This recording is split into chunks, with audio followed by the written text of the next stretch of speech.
Hi, it's VS Tarot. Hello, Capricorn placement. So, this is your mid-February love reading. Okay, so, syempre, before tayo mag-start, kung hindi ka pa nakakapag-subscribe, please do subscribe and hit the notification bell para lagi po tayo maging updated sa mga mangyayari pa lang. Okay, and syempre, kung may tanong po pagdating sa ating private reading, just message me sa akin pong FB page for more info. Okay? And ganun rin po pagdating kay Perception of Light.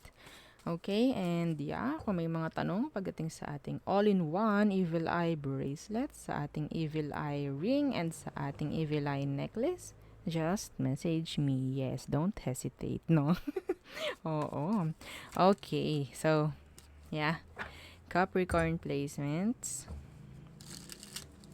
Uh-huh. Kunin muna natin yung situation. Okay. Situation. Capricorns. Mhm. Mhm. Sino dito yung parang may masakit pagdating sa ganitong part? Oo. Okay. Sa rib part, left part. Okay. Capricorn, anong situation meron? Mhm. The Magician. So, meron ditong communication. Or maybe wanting a communication. Manifesting a communication. So, what's with this? The Queen of Pentacles. Oh. Mhm. Meron ditong talagang gustong-gusto ka, Capricorn. Kasi this is your energy, the Queen of Pentacles. Energy of an earth sign. The Magician is here. Someone is manifesting you. Okay?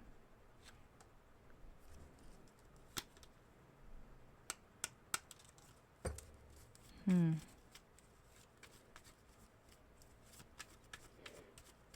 Ano to? Kuha pa ako ng isa. Ano tong The Magician? Anong gusto nila? The Four of Swords. Ayaw ng taong ito na hindi ka nakakausap. Or sa situation, ayaw nila ng breakup. Okay? Ayaw nila ng separation. Ayaw nila ng silence. Okay? Ayaw nila ng silence. Gusto ng kung sino man ito sa sitwasyon na parang like may connection, may komunikasyon. Parang ganyan. Meron dito talagang isip ng isip pagdating sa'yo, Capricorn. Ayaw nila ng malalayo ka.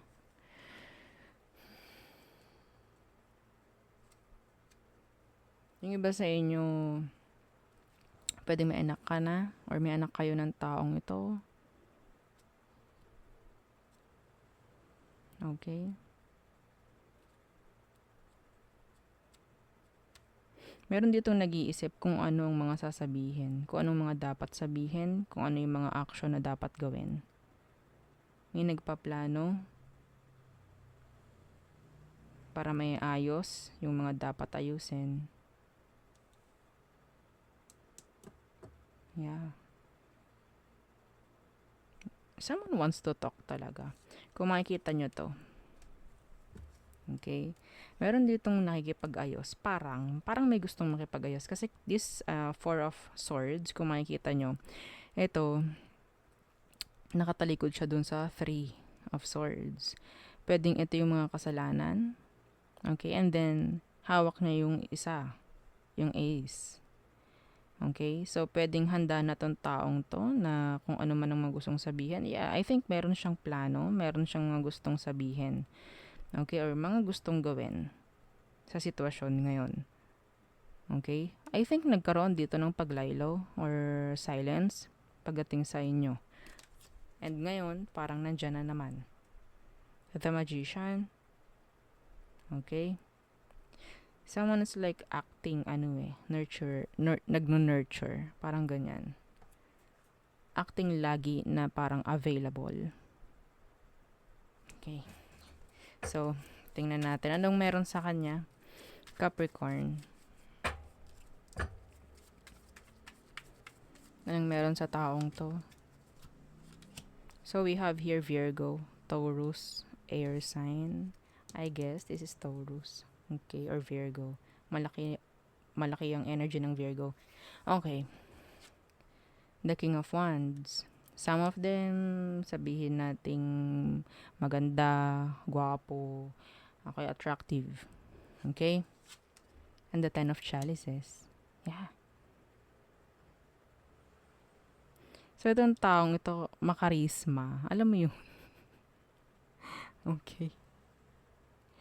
Feeling, like, itong taong to, pwedeng, pag nandyan sila, feeling mo is kompleto ka. Kompleto kayo. Parang ganyan.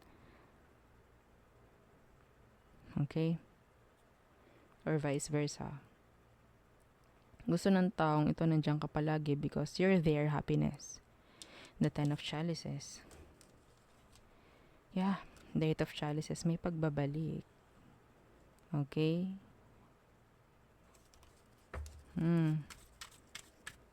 Okay. Ayaw kasi nila ng tahimik kayo. Ayaw nila lagi nilang mag-iisip. So, they're here to communicate, I guess. You're their happiness.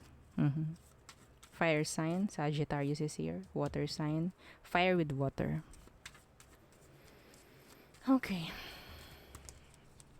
Ano ang true emotion ng taong ito sa'yo?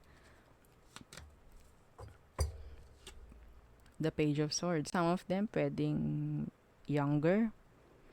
Okay? Or maybe they're acting immature.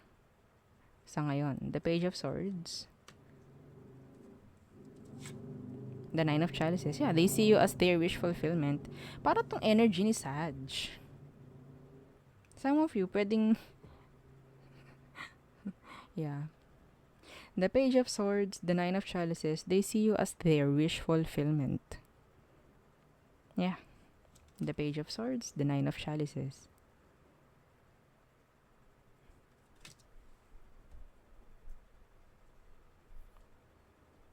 As simple as communication, masaya na siya dun.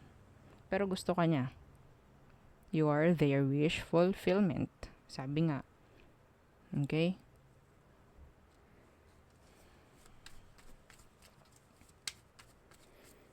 Pero they're acting immature. Okay? Like, gusto ka lang nila. Pero meron ba silang ginagawa? Kasi nakikita ko lang dito a lot of communication. A lot. Back and forth communication. Okay? So, ano bang next action? Anong next action niya? Towards you, Capricorn. The Nine of Pentacles.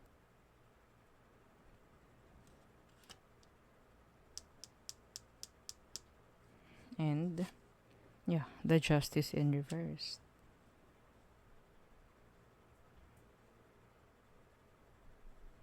I'm seeing here, magkaparehong energy nito at ni Sagittarius. Some of you, panoodin nyo yan kay Sag. Meron ditong kasal. May Justice in reverse. Yung iba sa kanila, single. Ikaw yung may someone or maybe meron kang anak. Okay? And I think, sabihin natin they're not totally ready for the commitments, for the responsibilities. Okay? Kasi, ang nakikita ko lang dito is nakakapag-provide ka, no? Ng kung anong kailangan nila ngayon. Kasi ayaw nila nang hindi ka nakakausap. Gusto ng mga to na lagi ka nandyan. Kasi, yun nga Pag nandyan ka, kompleto eh. Complete package, parang ganyan. Nagpo-provide ka talaga sa kanila ng kung anong kasiyahan. Okay? Some of you, this person is passionate pagdating sa'yo. Okay? Naipo-provide mo sa kanila yung, alam mo na, iba sa inyo, naipo-provide mo nga. Okay? But then, some of them, nandun pa rin sila sa energy na parang binata, dalaga, parang ganyan. Avoiding commitments, avoiding na maging pair. Okay? I mean, fair. Okay? Pagdating sa'yo. So, walang balance eh.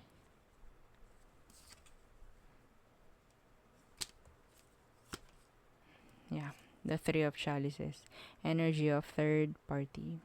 Or pwedeng, yun nga, may mga responsibilidad ka, Capricorn, pero hindi sila ready for that.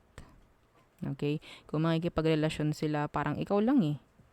Pero pagdating sa mga responsibilities mo, hindi sila magiging fair sa'yo. Kung ikaw lang, okay, go. Parang ganun. Pero pagdating nga dyan sa mga kung ano mang sangay-sangay mo, branches na meron ka, they're not ready. They're not ready. Okay? Pero yeah, they like you. They want you. You're their wish fulfillment. Passionate pagdating sa'yo. Okay? Yeah. So, yeah, acting immature. Yes. Okay. So, tingnan natin ano bang magiging outcome nyo ng taong ito. Or, yeah, outcome / advice for Capricorn placements. Okay.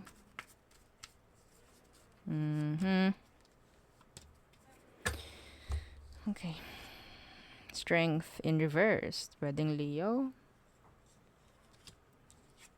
And the Eight of Chalices. Hindi ka kaya talagang layuan ito. Yeah.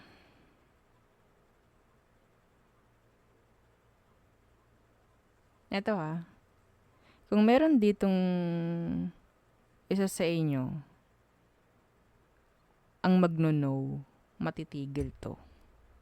Pero if you're like open, your door is open wide, pagdating sa kanya, vice versa, yeah, hindi to matitigil. Okay?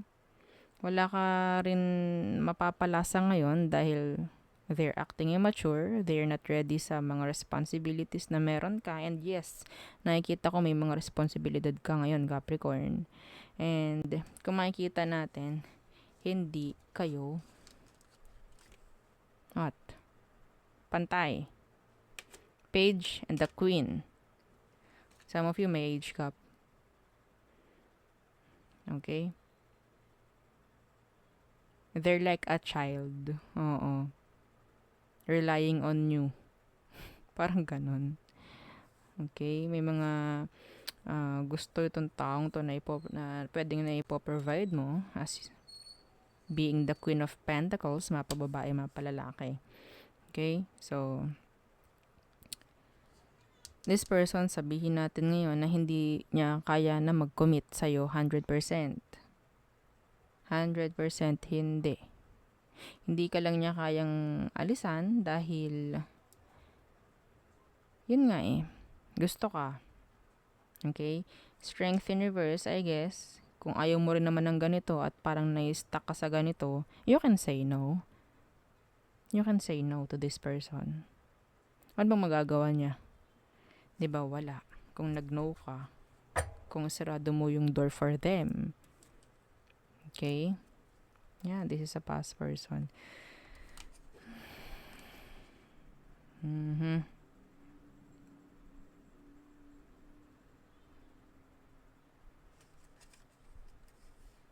Yeah, meron ditong may family involved. Okay? Kaya may justice in reverse dito. Yun din. Yes. Kung may third party nga, pwedeng siya yung third party.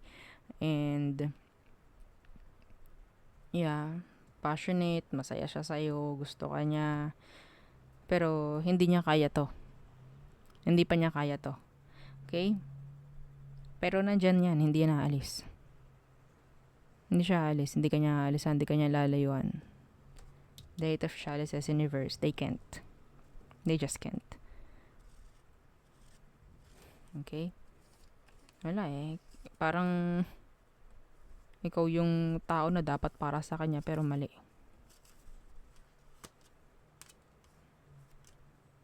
Yeah, a lot of three. Okay. So, yun nga. Kung gusto nyo matapos, draw a line. Draw a line. Limitahan. Or magkaroon ng limit. Or kung totally kaya mong i-close yung door for them, do it. Okay? Ano magagawa nang gusto ka lang niya kung hindi naman niya kayang maging equal sa'yo? Kung hindi naman niya kaya na mag-commit sa'yo. Okay? So, yun.